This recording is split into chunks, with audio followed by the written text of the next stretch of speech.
Muy buenos días a nuestro coordinador José Luis Mendoza, a este gran equipo de comunicadores, a la dirección de este medio, al equipo técnico y sobre todo al pueblo dominicano que nos distingue siempre con su atención en el programa de mayor influencia de la radio dominicana.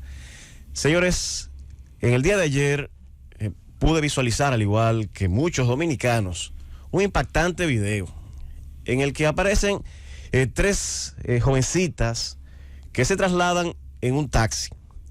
Y en esas imágenes podemos percibir una escena que particularmente a mí me llenó de sopor y que es el reflejo de problemáticas bien profundas que van más allá de la forma y del abordaje que estamos asumiendo como sociedad y también el mismo abordaje que se está dando desde el Estado. Miren, señores, cuando yo vi a esas jovencitas que le tiran el gas pimienta en la cara al taxista y que la que estaba en la parte, una de las que estaba en la parte trasera toma un puñal y la de la parte delantera le dice púyalo. Y que además la del frente hace un movimiento para provocar que el vehículo se detuviera y que también tenía un puñal en la mano. Particularmente, a mí, como dicen, se me engrifaron todos los pelos del cuerpo. Y para ver si todavía tienen más capacidad de reacción, luego viste el video de la justificación de ellas dos. Hacia allá camino.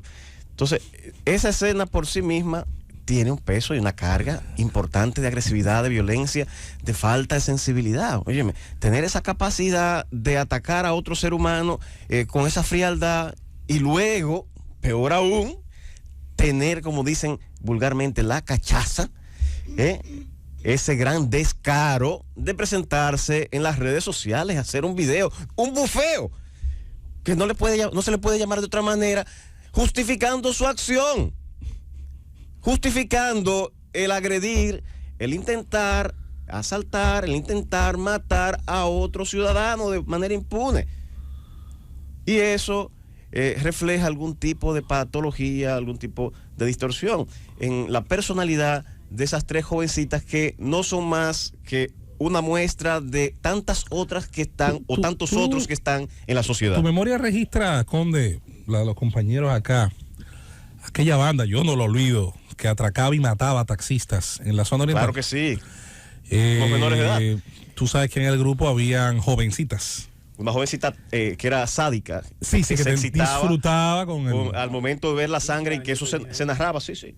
Esa jovencita que señala José Luis Mendoza, en aquel momento tenía 15 años y ella para excitarse y tener relaciones sexuales, oiga, una niña de 15 años, con su novio, con su pareja de aquel momento, ella le gustaba ver a una persona sangrar, desangrarse prácticamente delante de ella. Así es, pero de igual forma, vemos con estupor el cuadro dantesco que se presentó de el joven desaparecido que apareció en un tanque plástico, cortado en pedacitos. Jesús Cuevas. Y cuando se investiga o en los primeros informes que explica cuál fue la causa de ese horrendo asesinato, se da cuenta de que se trataba de un tema de deudas.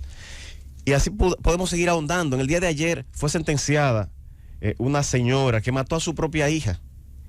Oye, escuchen esto, mató a su propia hija y la finalidad era cumplir con un plan que ella tenía de robarse su nieta para exhibírselo a un marido que tenía en las terrenas y decirle que era un hijo común. Escuchen esto, mató a su propia hija para robarse a su nieta. Ahí hay definitivamente un problema grave de patología, un problema patológico mental.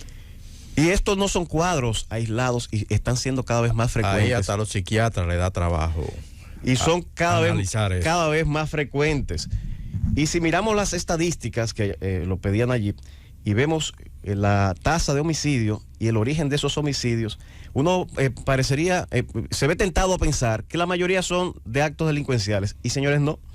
Fíjense que las estadísticas del 2020 de los homicidios que hubo en el país, el 62.5% se debió a temas de convivencia. Por eso citábamos las estadísticas que incluso duplicaban en 2021 la violencia que terminaba en homicidios entre convivientes a la que termina en homicidios por parte de la delincuencia común, que no quiere decir con eso que la delincuencia común no tenga otros rasgos, lo tienen los heridos, en los traumas, pero en cuanto al tema de los homicidios, que es el bien que no se puede recuperar, que es la vida, realmente la violencia entre gente que se conoce, entre gente que se trata, es altamente preocupante. Entonces, altamente preocupante. Esa estadística, cuando hablamos, tal y como dice José Luis, de los homicidios de convivencia, son aquellos que se producen por riñas, por altercados en las mismas comunidades entre personas regularmente conocidas, por trivialidades muchas veces, o en la violencia intrafamiliar. A eso se refiere, y estas estadísticas dan cuenta de que, por ejemplo, el año 2020, el 62.5% de los homicidios se debió a esos temas de convivencia, frente al 31.9% a criminalidad ordinaria. ¿La mitad? El 68.9% en el 2021 fue por temas de convivencia, aumentó y se redujo en proporción aquellos que se debían a la criminalidad con un 26.8%. ¿Por qué traemos estas estadísticas, estos datos y este enfoque? Porque lamentablemente no podemos tener un policía en cada casa, en cada hogar, y peor aún, como señalaba José Luis el día pasado, haciendo referencia a una novela de George Orwell de 1984, que hablaba de una policía de la conciencia. No podemos tener en cada ciudadano, en cada persona, un policía. Quisiéramos, y así exigimos al jefe de la policía, como que se ha agachado y que no está asumiendo en muchos momentos, en muchas ocasiones, el rol que le corresponde. Vemos un patrullaje muy flojo y no vamos a defenderlo en ese orden. Y cuando él se designó, se habló de él con mucha expectativa, hablando de un hombre de macana, cosas que criticamos. No creemos en la macana, creemos en la efectividad, creemos en el patrullaje, creemos en una policía que en lugar de estar acomodada muchas veces, a veces pagando para no ir a patrullar, para no salir a cumplir con su responsabilidad, creemos en una policía que esté en las calles patrullando y previniendo actos delincuenciales. No estamos diciendo que no exista una falencia de parte de la Policía Nacional en ese orden. Lo que estamos diciendo es que es imposible colocar un policía en cada casa para prevenir esas riñas, esos problemas de convivencia. No podemos colocar en la conciencia de esas 3 jovencitas con un cerebro ya deformado, con una conciencia deformada, un policía para evitar que ocurra lo que lamentablemente ocurrió en el día de ayer. Cuando tú dices jovencitas, ¿es porque son menores de edad? No tengo el dato si son menores, pero así de entrada parecería ser. Lucen muy jóvenes, lucen muy jóvenes. Sí, pero las imágenes que yo vi, no sé si son menores. Lucen muy jóvenes, pero no creo que sean tan jóvenes como para ser menores de edad. Habría que ver. Sí. En ese orden lo que digo es que en el momento en que se tuvo que intervenir, o que se debe intervenir, no solamente ahora para evitar que cometan actos delincuenciales, que también es el rol del Estado. Pero lo que yo me pregunto es dónde estaba el Estado para dar la asistencia apropiada a esas familias en el momento en que esas niñas estaban en un proceso de educación y de formación, porque incluso en la forma en que se expresan se nota una pobreza en su expresividad que denota carencias serias en su formación elemental. En ese momento debieron intervenir las autoridades, y aquí cada quien que asuma su responsabilidad. Tenemos ahora el síntoma de la delincuencia que se está desbordando, pero no es un tema del momento, ni solamente atribuible a las autoridades que están destinadas a perseguirla. Ese germen, esa semilla se sembró hace muchos años, y es una justificación de que fue hace muchos años. No lo es. Lo que tenemos es que identificar esa problemática y atacarla en su origen, y que cada institución asuma su responsabilidad, porque es muy fácil tirarle la responsabilidad solamente a la policía. Es muy fácil solamente tirarle la responsabilidad solamente al ministro de Interior, que está intentando hacer algo. El problema aquí es lo que no están haciendo absolutamente nada. ¿Dónde están los planes sociales de la presidencia? ¿Dónde estaban cuando esas niñas estaban pequeñas? ¿Dónde estaba la escuela en la que estamos invirtiendo un 4% del presupuesto nacional, y que es el principal agente de cambio y de prevención de el inicio de conductas delincuenciales y de deformaciones del intelecto y de la conciencia de esos jóvenes que finalmente terminan deformados y cometiendo actos deleznables como esos que estamos presenciando? ¿Dónde estaba el Ministerio de Deporte? ¿Dónde estaba el deporte cuando esos jóvenes estaban solos en las calles, hijos de nadie? ¿Dónde estaba, señores, la Procuraduría General de la República, que conforme al artículo 169 de la Constitución es la responsable de la política criminal del Estado. ¿Y dónde está el día de hoy? ¿Qué se está haciendo con la persecución penal? ¿Se está teniendo la efectividad adecuada? ¿Se está teniendo la atención en los barrios, de las fiscalías barriales, cuando van con problemas, con conflictos barriales? Porque si se producen muchas veces problemas de convivencia, el primer mediador son esos fiscales barriales. ¿Se le está dando respuesta o se mantiene con apatía? ¿O hay que hacer una fila como sabemos que se hace a veces de 5 o 6 horas para atender una trivialidad en un barrio?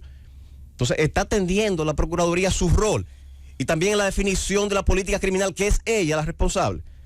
Pero también el Congreso Nacional, que vemos muy emocionado a Pacheco atacando, diciendo y criticando otros poderes, cuando él tiene la responsabilidad de aprobar un código penal que esté estancado sin razón en ese Congreso Nacional, y en gran medida por culpa suya, por su incapacidad de gestionar las diferencias que existen. Y hablamos del Código Penal porque es un instrumento, el instrumento que tiene la sociedad para atacar de forma cardinal el crimen y el delito. Es ahí que están contenidas las descripciones de los crímenes y los delitos. Tenemos que actualizarlo para ser efectivo. Es muy fácil criticar. Cumpla con su rol. A veces sentimos que está más preocupado por aprobar préstamos, como lo hicieron en días pasados, y ocultar su inefectividad a través de críticas a otros. Asuma su responsabilidad también en este panorama que estamos viviendo de exacerbación, de crecimiento exponencial de la criminalidad. Lo que invitamos para cerrar nuestro comentario aquí es que reflexionemos como sociedad, que miremos de manera más integral esta problemática que estamos viviendo, que tomemos las medidas y las precauciones en la raíz de la problemática y en esas soluciones que se aborden, que cada una de las instituciones del Estado y de la sociedad asuma el rol que la ley le ha atribuido para atacar este mal que hoy nos está carcomiendo, pero atacarlo con seriedad y de raíz. Llévatelo, Cundo.